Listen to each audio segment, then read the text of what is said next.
আপনারা হয়তো বললেও বিশ্বাস করবেন না যে এই যে অঞ্চলটা দেখা যাচ্ছে, এই যে এদিকে কেওড়া গাছ, যত গাছ দেখা যাচ্ছে সবই কেওড়া গাছ। হ্যাঁ, আর এটা হচ্ছে কিন্তু চর। বর্ষাকালে এই জায়গাগুলোতে ছেলেমেয়েরা জাল দিয়ে মাছ ধরে, চিংড়ি, বাটা মাছ আর অন্যান্য যে সামুদ্রিক মাছগুলো আছে, নদীর মাছ, এখান থেকেই ধরে। মানে ভাটার সময় এটা শুকনা থাকলেও জোয়ারের সময় এটা পুরোপুরি ডুবে যায়, কোমর পানি পর্যন্ত হয়ে যায়। তখন এখান থেকে স্থানীয় ছেলেমেয়েরা, জেলেরা ছোট ছোট জালের মাধ্যমে এখান থেকে মাছ ধরে। এখন কিন্তু পানি ওঠে না, এখন শীত মৌসুম, এখন এটা টোটালি শুকনা। এখানে একটা পিকনিক স্পটও আছে। আর এই যে সব কেওড়া গাছের শ্বাসমূলগুলো দেখা যাচ্ছে, এই যে দেখেন, এখানে বর্ষার সময় পানি উঠে, এখান থেকে কিন্তু স্থানীয় মানুষেরা এখান থেকে মাছ ধরে, এটাই ছেলেমেয়েরা বাজারে বিক্রিও করে। পাশে কিন্তু ছোট্ট একটা খাল আছে, আপনাদেরকে একটু দেখাই। আমার কাজটা হচ্ছে আজকে হ্রদ দেখা এবং কলা বেচা দুটো একসাথে। আসছি ডিউটিতে, এখানেই ভিডিও করে ফেললাম একটা। এটা হচ্ছে সব শ্বাসমূল, কেওড়া গাছের শ্বাসমূল। গাছ যত দূরেই হোক, তার শেকড় কিন্তু পুরা এলাকা বিস্তৃত। এখানে খোলামেলা অঞ্চল খুব কম আছে, যতটুকু জায়গা সবগুলোই কেওড়া গাছের শ্বাসমূল। ওরা পানি এবং শ্বাস মানে নিঃশ্বাস অক্সিজেন নেওয়ার জন্য এই শিকড়গুলা ব্যবহার করে। এটা হচ্ছে মূলত শিকড়, শ্বাসমূল বলতে এটা হচ্ছে ওদের শিকড়। তো উপরের চাইতে দেখলাম পানির অংশে ওদের শিকড় বেশি, মানে পানি এবং অক্সিজেন দুইটার জন্যই ওরা এই শ্বাসমূলের ব্যবহার করে। উপরে কিন্তু প্রচুর পরিমাণে যে খুঁটির মতো যত দেখা যাচ্ছে সব ওদের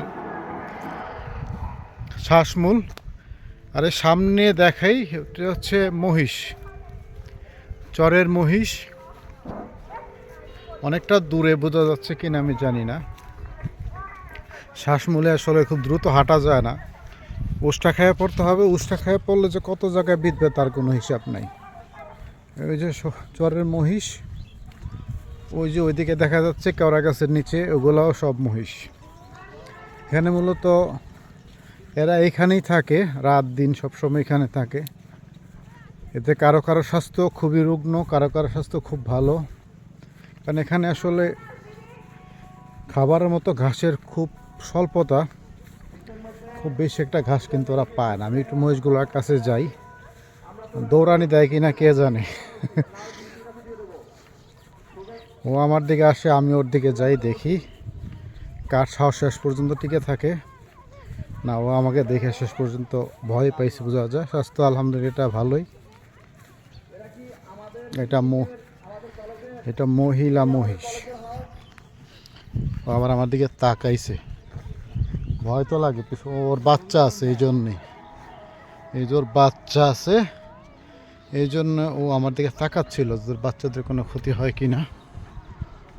এই যে মহিষ,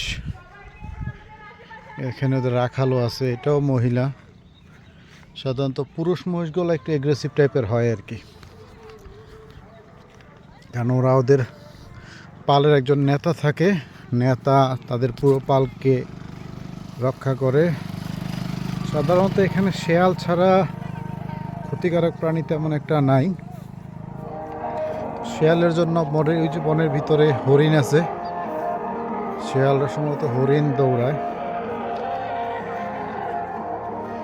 ভিডিওটা অনেক বড় হয়ে গেল, তাই আপনাদেরকে দেখালাম। গানের শব্দ আসতেছে, খুব বেশি বড় করব না।